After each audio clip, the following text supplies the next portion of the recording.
The Tailor in Heaven, a fairy tale by the brothers Grimm, as narrated by Scott Leffler for Stop, Book and Listen.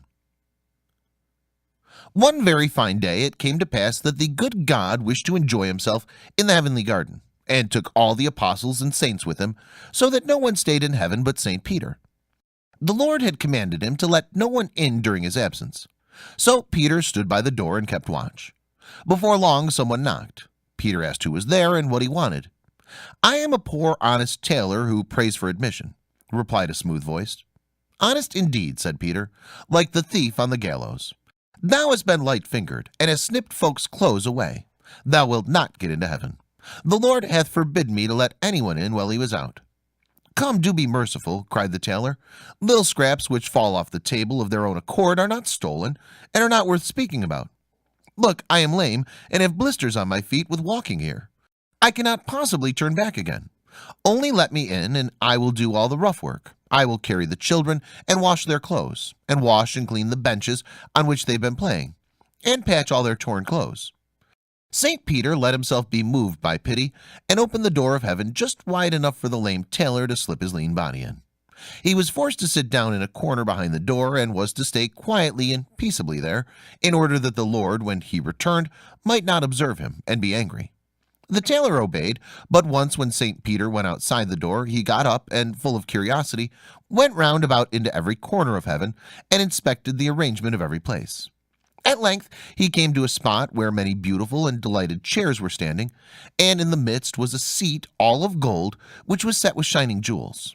Likewise it was much higher than the other chairs, and a footstool of gold was before it. It was, however, the seat on which the Lord sat when he was at home, and from which he could see everything which happened on earth. The tailor stood still and looked at the seat for a long time, for it pleased him better than all else. At last he could master his curiosity no longer, and climbed up and seated himself in the chair. Then he saw everything which was happening on earth, and observed an ugly old woman who was standing washing by the side of a stream, secretly laying 2 veils on one side for herself. The sight of this made the tailor so angry that he laid hold of the golden footstool and threw it down to earth through heaven at the old thief.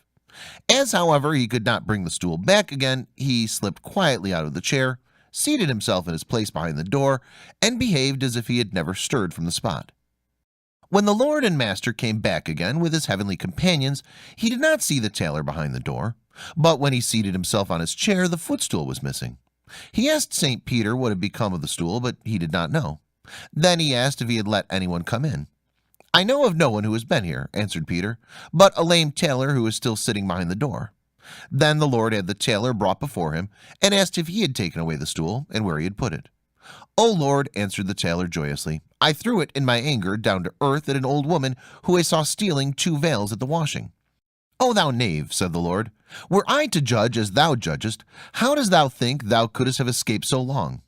I should long ago have had no chairs, benches, seats, nay, not even an oven fork, but should have thrown everything down at the sinners. Henceforth thou canst stay no longer in heaven, but must go outside the door again. Then go where thou wilt. No one shall give punishment here, but I alone, the Lord."